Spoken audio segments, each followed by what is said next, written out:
जब लोग आपस में मिलते हैं, सुनना जरा इसको, थोड़ी तकलीफ, थोड़ा गम, थोड़ी परेशानियां, बाकी सब ठीक है।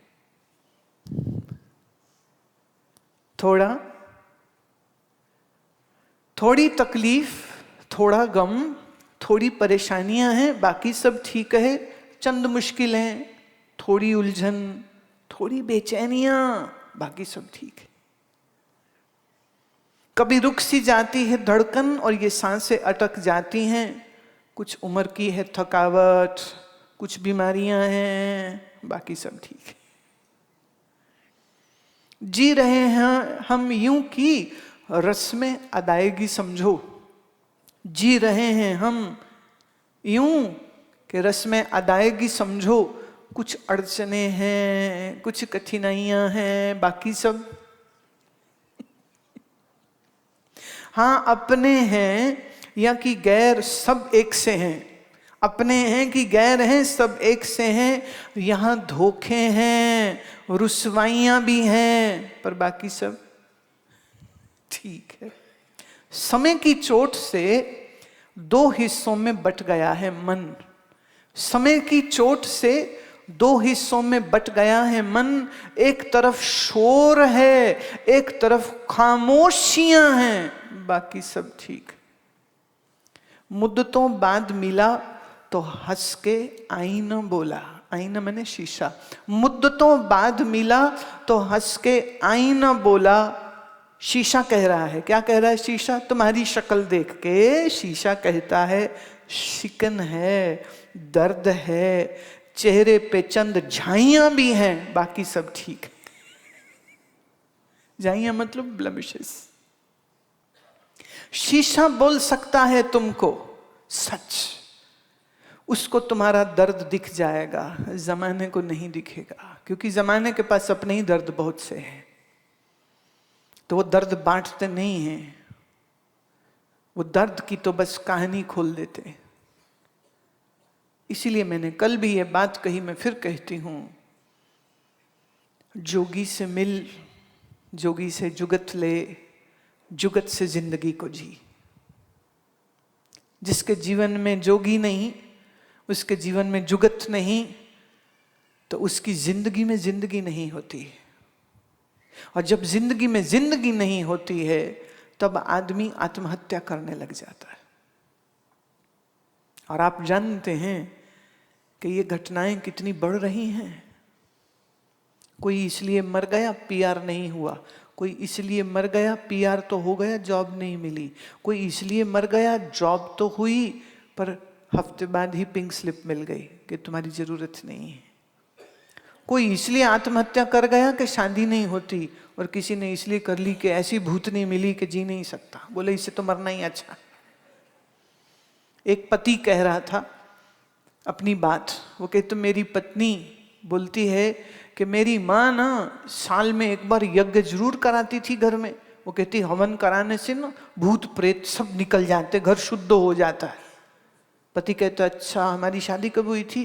कहती ले 8 साल हो गए, तुम्हें याद नहीं? कहते तो तुम्हारी माँ ने 8 साल पहले भी एक हवन ही तो किया था, अपनी भूतनी मेरे घर भेज दी, उसका घर शुद्ध हो गया। कोई इसलिए दुखी कि शादी नहीं होती, कोई इसलिए दुखी कि शादी अच्छी नहीं चलती, कोई इसलिए दुखी बच्चा नहीं है, कोई इसलिए दुखी कि बच्चे कहना नहीं मानते हैं, कोई इसलिए दुखी है कि शरीर में रोग हो गए हैं, और कोई इसलिए दुखी है कि गम तो कोई नहीं है पर फिर भी पीते हैं, नशे करते हैं, गोलियां खाते हैं, रात को नींद नहीं आती, शराबे पीते हैं, नींद नहीं आती, दोस्तों संग घूमते हैं, घूम के थक जाएं, शायद उससे नींद आ जाए, फिर भी नींद नहीं आती। याद रहे जिसके मन में कुछ राग है और जिसके मन में कुछ द्वेष है, उसको नींद नहीं आएगी। Let me repeat this again in English. For those who couldn't get it, it's a very important point. If you have attachments in your mind, and if you have hatreds in your mind, you cannot sleep. So what is taking away your sleep? not age, not hot flashes, not menopause, not stress alone. It is your strong attachments and strong hatreds which you have. If you have animosity for somebody, you have already given away your peace to that person. Right? So remember this. If you keep your mind clean, you will sleep so deeply and so beautifully. मन साफ रखिए, नींद अच्छी होगी.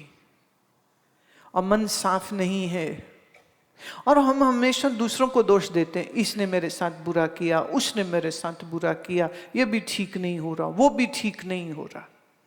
मेरे पास एक सज्जन आए, वो कहते जी मेरा लड़का बहुत परेशान है. मैं क्यों?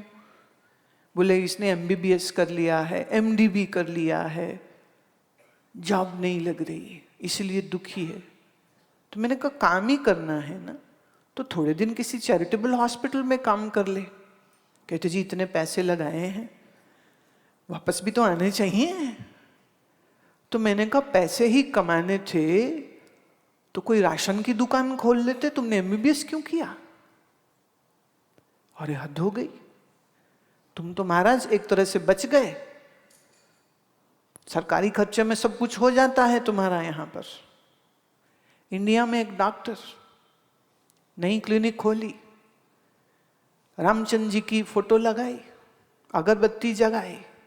वो कहते हे भगवान राम, कुछ कृपा कर दो, मेरे एरिया में हैजा ही फैला दो.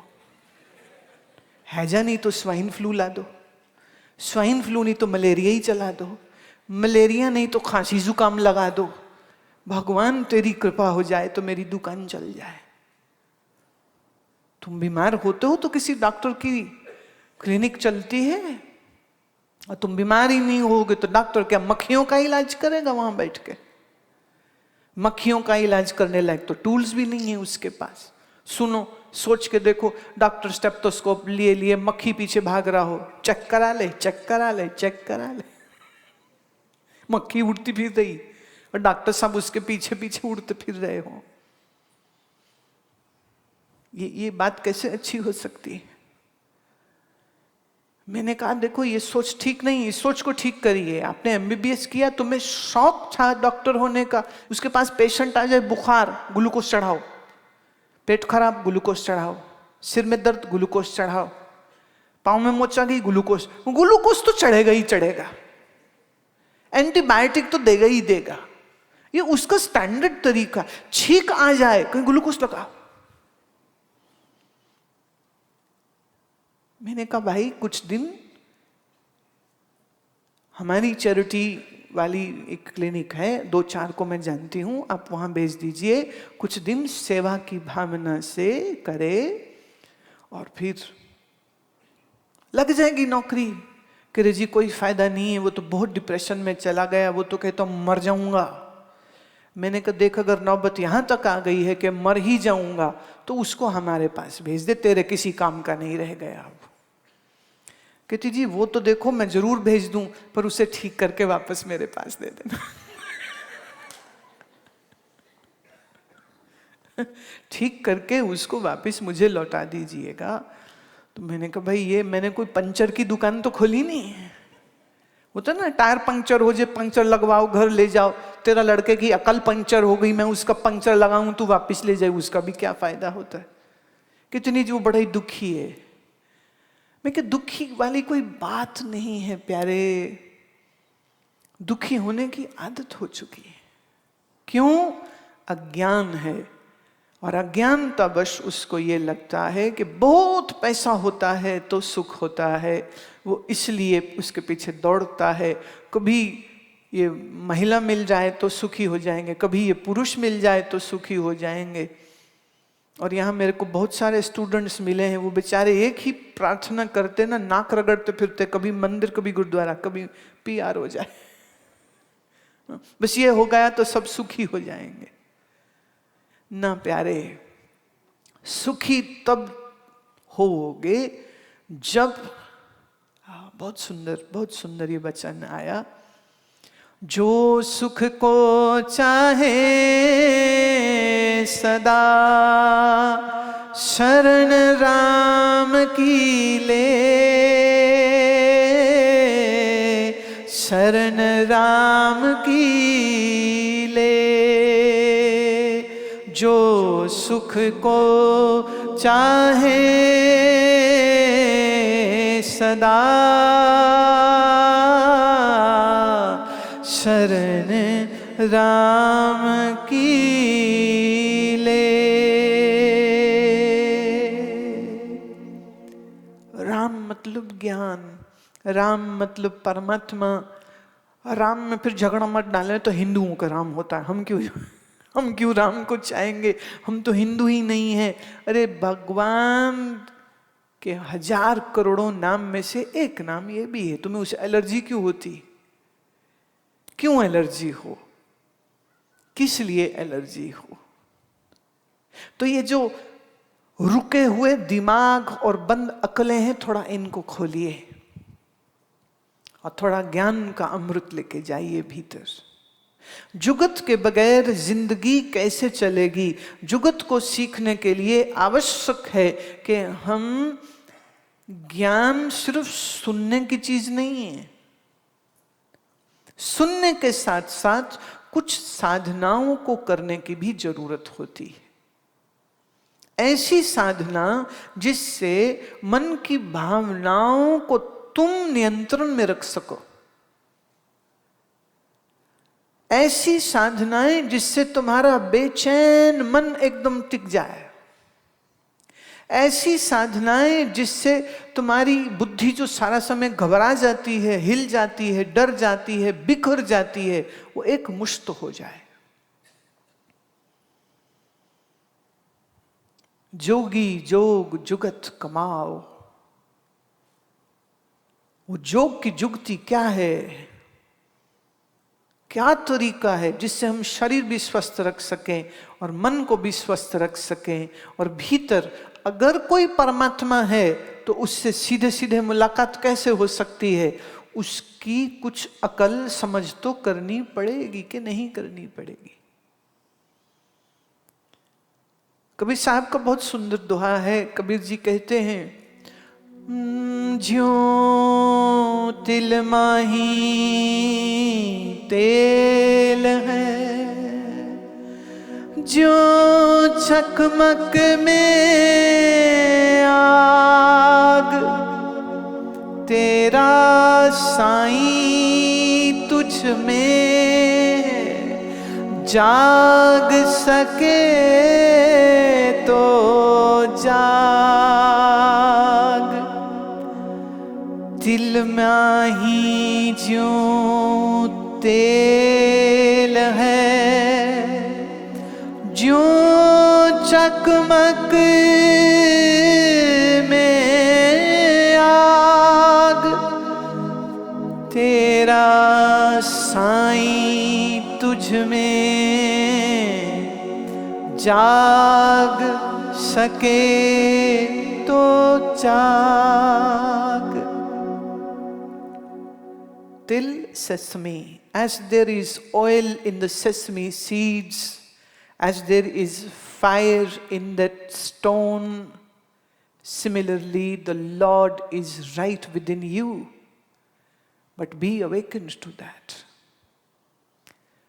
Point is, how to be awakened to this requires a meticulous methodology of sadhana which one should learn and one should do to experience the blissful state of mind, and the revelation should come to you directly